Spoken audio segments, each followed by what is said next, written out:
Hi, this will be Amazon PPC related video. So if you're interested in that, stay tuned.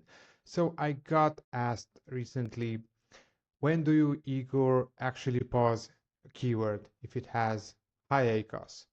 It's not that simple, and there are no general rules.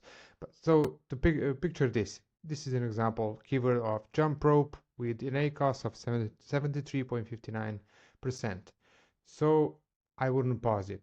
So in this example, I will just show you if it's a phrase match keyword, these are some of the keywords that will be generated in phrase match after jump rope, the original keyword, and some of the made up metrics I've added here. So what we see here is that the main keyword, jump rope, is taking majority of the budget, majority of the spend. Therefore, all the other good and profitable keywords are not having enough exposure.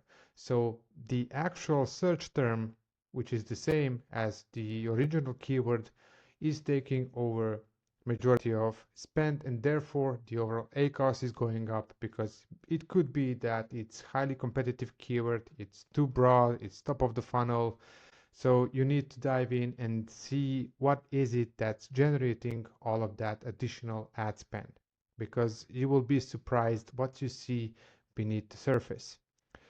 Here, don't be afraid. What you can do here, even though that keyword is jump rope, you can add the same keyword in negative as a negative keyword, but only in negative exact.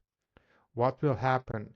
Jump rope as a keyword in phrase match will continue to generate all these other fancy search terms with good and profitable sales, but it will stop generating any other additional spend on the keyword jump rope in exact match. So yes, it's possible to have a keyword as a jump rope and negative keyword in exact match, negative exact with the same keyword. Believe it or not, but that's the case.